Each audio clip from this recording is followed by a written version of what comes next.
Hey, I'm Ton Vin, and this is Seattle Eats. Vietnamese food is everywhere here. You see pho and banh mi shops in pretty much every neighborhood. This summer, my Seattle Times colleagues and I went deep on Viet food. We spent months hitting dozens of restaurants, talking to chefs, slurping noodles around Little Saigon. One of us drank a zillion iced coffees and lived to tell about it. It was all so we could write the definitive Vietnamese food guide for the city. In a minute, Bethany, Clement, and Jackie Varriano will be joining me with their picks for best Vietnamese dishes in Seattle. And later, we'll spotlight an underrated Seattle neighborhood for cheap eats. But first, let's talk about why Vietnamese food is so popular here. The Vietnamese community in Washington is huge. It goes all the way back to the end of the Vietnam War in '75. Then Governor Dan Evans accepted hundreds of refugees to our state. I was a refugee who settled in the other Washington, Washington, D.C. My family lived in a roach-infested apartment that's furnished with donations from the Lutheran Church and Goodwill, a lot of mismatched chairs, and blankets to cover holes in a hand-me-down sofa. My parents worked 70 hours a week to make ends meet. They left me home alone with a pot of pho and instructions on how to heat up a bowl. Man, the smell of star anise, the steam of that sweet broth. For me, pho is a reminder of Vietnam and a reminder that my mom is nearby. It got me through all those lonely nights. Is that too sad? Should I cue the sad violin? Look, food resonates with all of us in some form. But I think food has a deeper connection for many Vietnamese refugees in Seattle because they're so far from their homeland. A lot of them open restaurants here. There's even a new wave of Viet cafes and bistros popping up around town. They're not just doing banh mi and pho. But where do you get the best Vietnamese food? I've enlisted my super friends from the Seattle Times to weigh in on this weighty matter. Each of us picked our favorite Vietnamese dish in Seattle to share. We're going to talk about each dish, and I'll give you all the information you need to try them. Let's eat!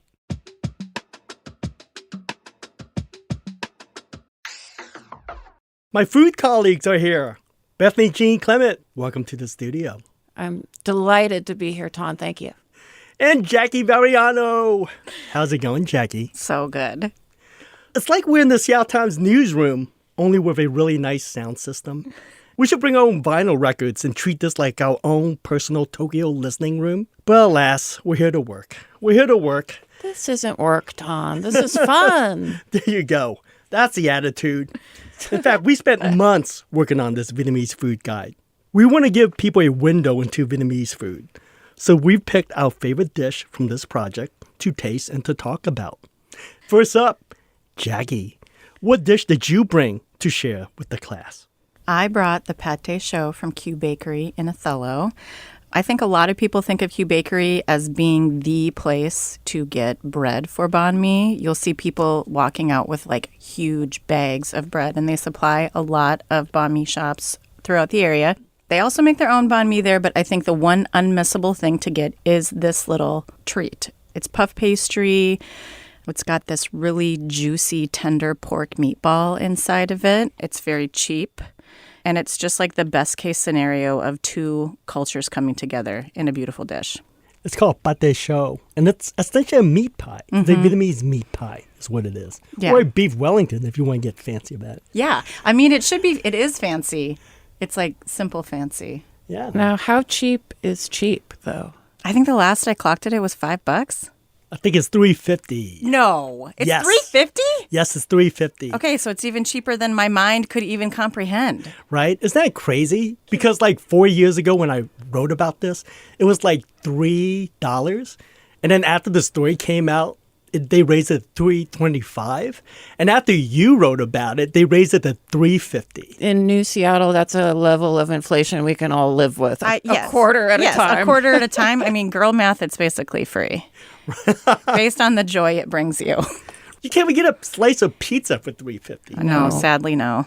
The whole time we've been talking about this, I can smell the porkiness and the saltiness, and I can see the butter. Let's try it. Right. So good. It's so good. The pastry is crispy on the outside and then layered and delicate. And that meatball is rich and herby and porky. And like not dried out at all. You know why? Because there's so much butter in this. Yes. And that's a secret to good pate show. And it is. When you taste this around the city, it tastes more like an empanada. Yeah. And that's not the way it's supposed to taste. No. But that's how you can make it cheap.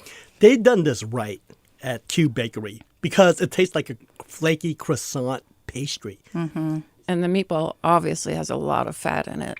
I mean that in the best possible way. Yeah. I said this 4 years ago, and it still rings true. This is the best thing you can get in Seattle for under $5. Yeah. Hell, under $4. Under $4. Although now, what if they raise it to $3.75? Ooh. I mean, I'll pay. I remember you mentioning this is a convergence of two cultures. What do you mean?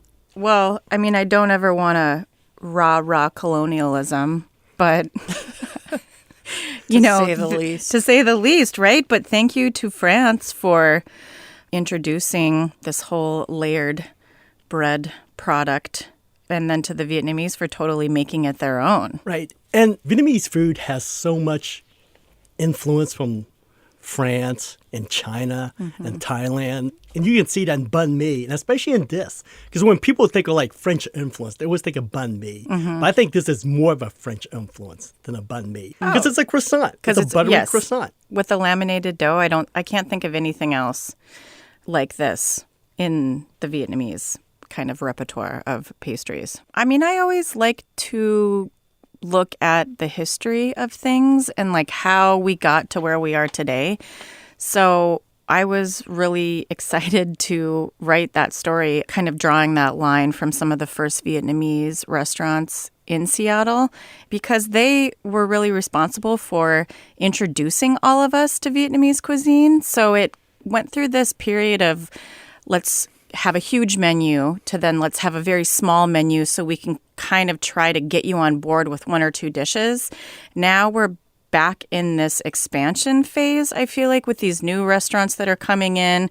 They're pulling us even further into the cuisine. They're saying, we know you love your pho and your banh mi, but now we want to even go beyond those two dishes and show you what else. Right. There's a real evolution. Yeah. No cuisine is static, right? There's evolution happening everywhere.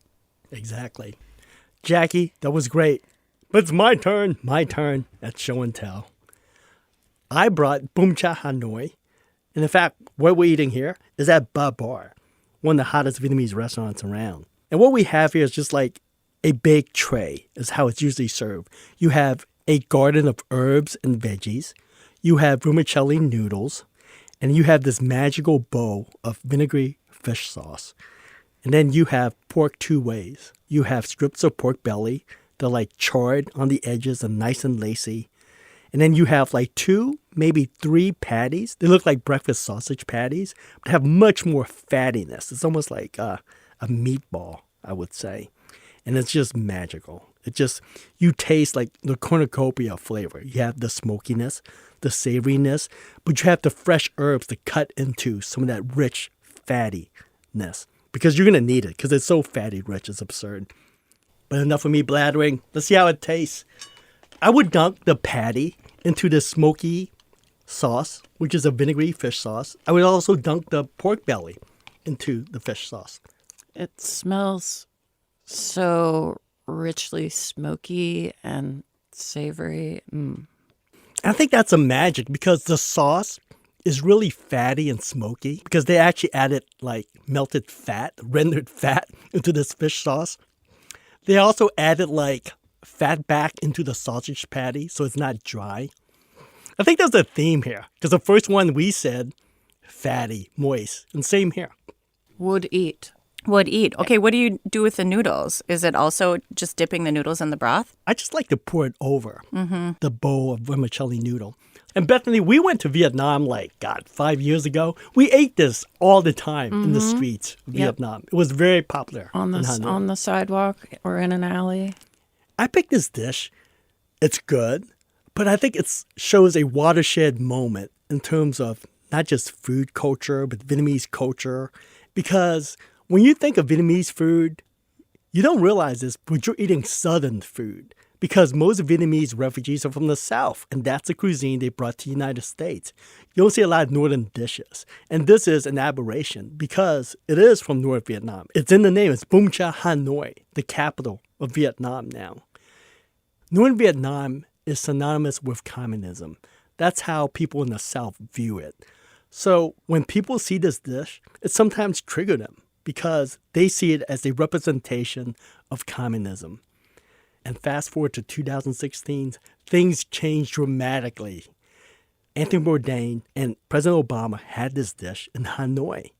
And overnight, people started Googling it and like trying to figure out like, what is this and how do you make it? It popped up in menus in Paris and New York City. And these days, any hip Vietnamese restaurants that open, they have this dish on the menu. Yeah. So why, like, how did Obama and Bourdain end up eating it? Because this is actually Anthony Bourdain's favorite Vietnamese dish. Oh, really? And so when he had Obama on the show, he decided he wants Obama to taste his favorite dish, Bún Chả Hà Nội. And you can see why, right? Because it has that like Anthony Bourdain kind of shtick because this is street food. You're supposed to eat it like on the sidewalk, squatting on the sidewalk, and has that charcoal flavored. And it's just cheap, everyday, every man food. And it just, I don't think anyone expected this to blow up so much, but it is. The place where they ate it, I think now has the table and the two little plastic stools where they sat encased in like a memorial like a shrine? glass situation. Wow. Yeah, it's amazing. See, I ate there before they turned into a shrine. And can I tell you, okay, for all you like tourists out there who's trying to go to Vietnam and check out this Anthony Bourdain restaurant, it is not very good. It is not very good. All right? It was chosen because most of the times when you eat this dish, you're out on the streets. You're in like high density area. And of course, you can't have the president of the United States just like hanging out on the streets with 1,000 people on the block. So they chose it because one, it was a very nice restaurant. And two, from what the workers told me, there were several entries and exit points. So therefore, if something happened to Obama, they could move they him. could leave. I mean, I'd like to thank them for releasing this dish from being so politicized that we weren't able to eat it because it is delicious. Right? And it helps you remember that food is political all the time, regardless if you think it is or not. Exactly. Speaking of which, Bethany, your dish is kind of connected to Jackie's and mine. What did you bring to show and tell? I brought the glorious banh mi from Voi Caphe in Georgetown that features the patty sausage of the dish we've been discussing. It's just a walk-up window. They make Vietnamese coffee drinks as well, which are really, really, really good. It's owned by a husband and wife couple, and one of their moms is their chef. She works out of the tiny kitchen in the back of the tiny Georgetown space. It's all her recipes. So the owners went to the Obama restaurant in Hanoi and ate this dish there. And I'm sure they've had many other versions of it and decided they wanted to make a banh mi featuring the sausage patty. I think banh mi has sort of become de facto the sandwich of Seattle. We don't have a Chicago Italian beef or anything really sandwich-wise. But banh mi is everywhere, and it's been traditionally quite cheap, and it is delicious, and you get shards of that amazing crunchy baguette all over you. And where did they get the baguette? Oh, it comes from KUOW Bakery, which Of course. yeah, Full circle moment. all roads lead to to KUOW KUOW Bakery. Bakery in Seattle, Vietnamese food. Okay, can I say KUOW Bakery makes the best banh mi bread, Yes. the baguette. Yeah. I mean, there are lines out the door on the weekends. When I heard that Bethany's dish, the bread came from KUOW Bakery, it automatically tells me that one, they did some R&D. Two, they really care about the product because KUOW Bakery would cost more. Yeah. And it's just delicious. So you know they care about the little detail. Yeah, I think in my story I called it the perfect banh mi bread from KUOW Bakery, which is what it is. So you get the patty in there, you get sort of the usual banh mi accoutrement, except they are opting for mint instead of cilantro. Cilantro haters, Whoa. this one's for you. That's a twist. It's a subtle difference, but it gives it a sort of different freshness and a different little ping. They also are pickling their jalapenos. So this is getting into the banh mi weeds, but what I appreciate about it is you don't get a bite where you're like, oh God, jalapeno, jalapeno, jalapeno, help me. It's much more of a balanced heat throughout the whole sandwich, every bite. Okay, now we got to eat. Taste it. I should also warn everyone that this costs $10. But I would also point out right now, a grab-and-go sandwich at QFC is $7.50. Oh, at least, yeah. And this is a hefty banh mi, and it's 1,000% worth it. And if you want to try a smaller one and try some of their other banh mi, they make mini me's, which I love. That's pretty cute. It's really cute. This is like a gourmet sandwich. Like, if this wasn't a Vietnamese sandwich, if this was like sort of a restaurant or Whole Foods or a new American bistro, it would be $18 to $20. Yes, absolutely. Right? And Bethany, while you were talking, I couldn't resist. I had a second bite, and I hacked it. I like dipped it into the fish sauce from the Bob Bar dish, and it's so good. It's Don's even always better. got the good hacks, too. Right. He's always looking for a hack Sure. to optimize. I think what's unusual here is like Bethany got this great banh mi at a coffee shop and not at a traditional banh mi shop or even like a restaurant. This is a big trend in the Seattle dining scene, the rise of the Vietnamese coffee houses. This is something that we can unusually call a legitimate trend. I feel like many things get called trends, and often it's just something that has been around and well respected in a certain culture, and then suddenly everyone else is like, ooh, cool. But these Vietnamese cafes are genuinely a new trend in Seattle. 14, and I think another one has opened since I wrote the story, have opened since just before the pandemic. So that's 4 years. And these cafes are making what most people think of as Vietnamese coffee, which is your strong Robusta brew with sweetened condensed milk served over ice. But that's not what Vietnamese coffee is. There's a lot more to it. In Hanoi, Ton introduced me to egg coffee, which has a sort of lighter than air, but like dense and luxurious egg foam on top of the coffee. It's so good. When I had it in Hanoi, I was like, why isn't this everywhere in the United States? And now it's finally happening. And then they're also innovating with things like Voy Cafe's miso caramel latte, or even a pho spiced latte, which sounds weird, but actually comes out really delicious.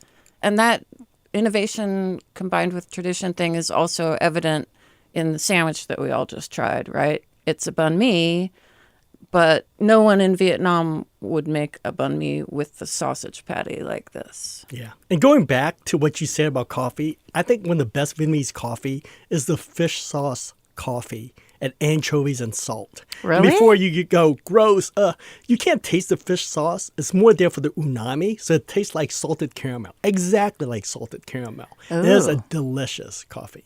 Anchovies and Salt in Renton. And I would say if you want to try the egg coffee, Hello M in Little Saigon is one of the best. Yeah. I think there are two types of Vietnamese coffee houses that people don't realize. One is it's a more like an Americanized model, which is like Starbucks. They open at 8 a.m. and they close at 3. But there's another set of Vietnamese coffee houses that aren't like Starbucks or the Western version of a coffee shop. It's more like an Italian corner cafe. I mean, you get cappuccino before work. You get snacks and wine after work. The coffee house, like in the U Village, that's how they function. In the morning, it's espresso. In the afternoon, it's banh mi. And in the evening, it's happy hour. So I think that's what you're going to see in the next 2 or 3 years in Seattle, or more coffee houses selling banh mi's and having wine and beer with food around 5 to 6 p.m. It's happening already. I'm glad you mentioned Starbucks because I am so proud of Seattle for having, not to say that Vietnamese cafes don't exist elsewhere in the United States, but this is a trend here in the home of the Starbucks mermaid who has gone global. And these places are independently owned and operated. They're scrappy. Many of them are using coffee beans from Vietnam. Fun fact, Vietnam, second in coffee production behind Brazil worldwide. Vietnamese coffee production is not celebrated in the way that it should be. And these cafes are looking to change that. Yeah. And I would say more so than any other state, including big Vietnamese community in Houston and Orange County and Northern Virginia, this is a coffee city. So a lot of Vietnamese coffee houses are making their mark here. So I would say better than any other city in the United States, we have the best Vietnamese coffee houses. Yes. Well, I think also the thing I liked about Hello M whenever I've gone is no one has a computer. Like on Sundays, there's a DJ. There's like a bunch of old men sitting around gossiping like they're old ladies. Like everybody is just hanging out. They don't have anywhere else to be. No one's also trying to work. They're just enjoying themselves. And that's a super different vibe than a lot of like corporate coffee houses, I think. Exactly, Jackie. And this is what I was talking about. This is the new model of coffee houses. Like, it's not the traditional, I'm going to work on my laptop and not Starbucks talk to anyone. And leave. Yes. Yeah. You're in a Vietnamese coffee house. It's like a third place. You will communicate to people. You're going to order lunch, or if you come late, it's happy hour. Mm-hmm. I would highly recommend Pho in Little Saigon for that sort of community feeling. And also they make pandan waffles that are so good. Now I'm hungry, and I'm still ready for more Vietnamese food. Me too. If you're interested, the 3 dishes we tried today are listed in the show notes, along with links to our Vietnamese food guide. Bethany, Jackie, thanks for joining me. Oh, thank you, Todd. My total pleasure. Thanks. Coming up next, a street in Seattle with good cheap eats that you've never heard about. We'll be right back.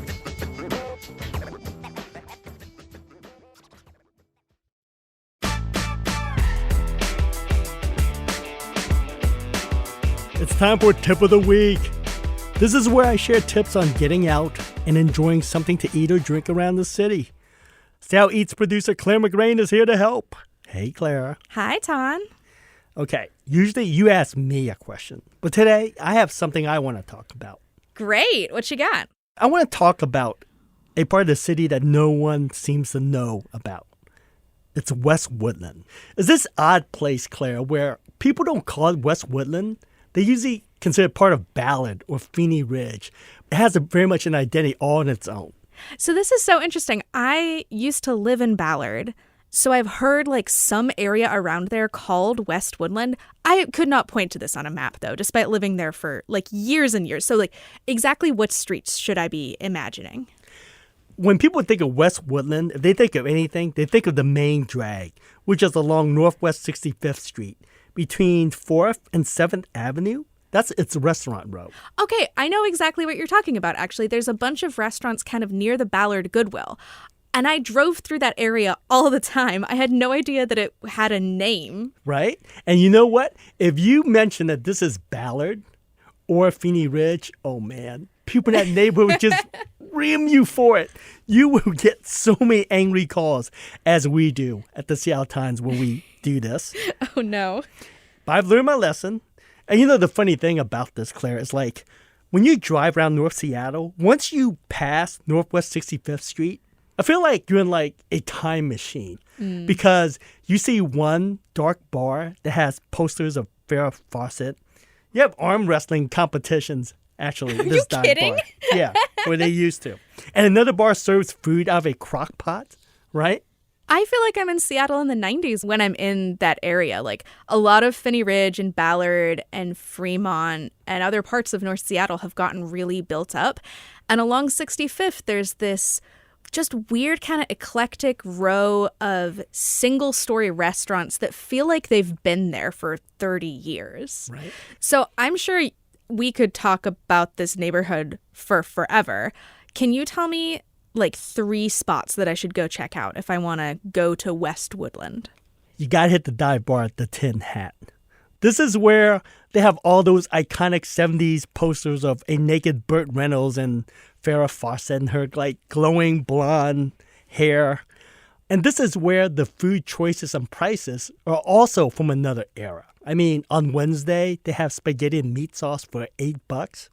On Tuesdays, it's Taco Tuesday, and it's 99-cent tacos. No one does 99-cent tacos, Clara. But not only that, they do the old school tacos. And I'm talking those like crispy, crunchy taco shells. You know, those prefab, pockmarked yellow shell from cafeteria, stuffed with ground beef, sour cream, and shredded cheddar and lettuce. That's what they serve for Taco Tuesday. Now that's the real throwback. I haven't had one of those since I was a kid. Right? I don't know that I could even make a taco at home for 99 cents these days in Seattle. That seems like a really good deal. They also have a great Pilsner on happy hour for like $3. So you eat 5 tacos and a $3 beer, that's under $10. Yeah. And Clara, there's a place even cheaper than 99-cent tacos along West Woodland, my if you can believe that. I can't, actually. Nearby is an Irish pub called Molly Maguire. And it's a well-kept secret. Every Saturday and Sunday around noon, the owner put out a free spread of food. It's like bolognese, Irish stew, shepherd's pie, corn dogs, sandwiches. And you won't find this anywhere on the internet because they don't advertise it. It's like a secret handshake. All the locals know about this. It's oddly kept warm in crock pots. So when I saw this, I thought, oh, this is like a potluck from some, I don't know, civics club or some fundraiser. And then it's like, no. It's for everybody. It's food for the people. And I feel bad kind of even saying this because you know it's going to be overwhelmed. They're going to be slammed. But I did warn them. I said, hey, you know, I see the spread. I'm going to mention it.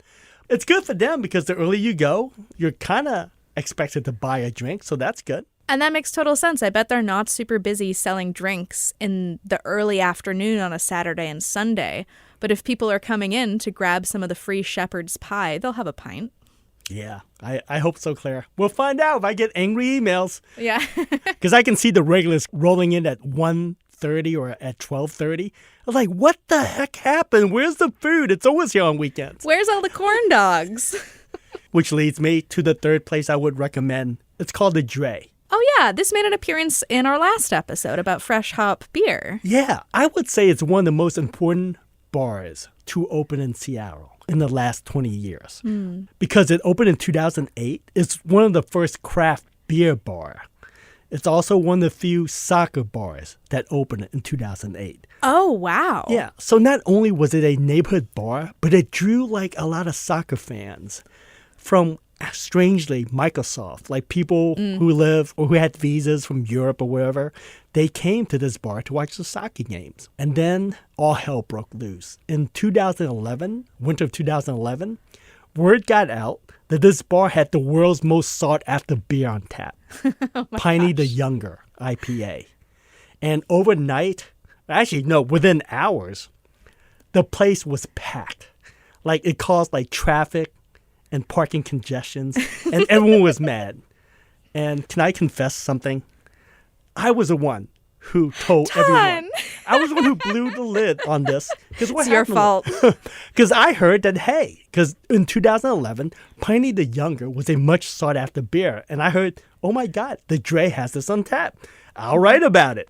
And I got so many angry emails. I would say 20 to 30 angry emails and calls from beer fans who were upset because the secret was out. And so now all the hipsters and mainstream people, in quote, would go there and drink their great beer.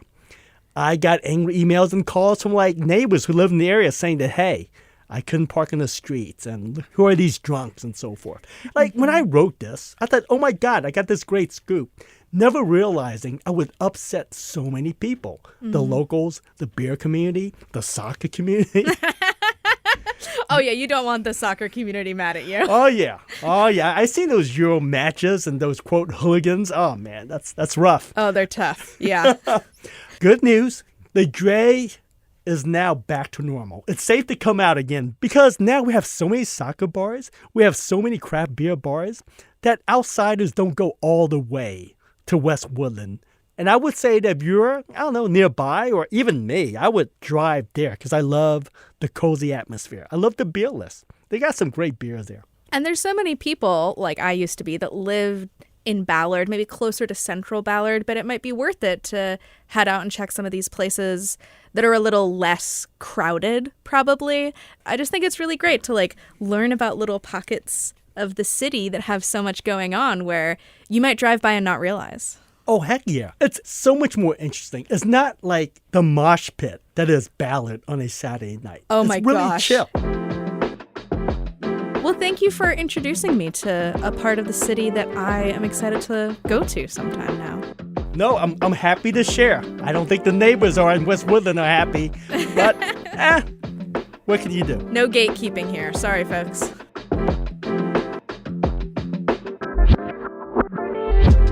That's a wrap. The list of spots we mentioned today is in the description of this episode. Thanks for listening to Seattle Eats.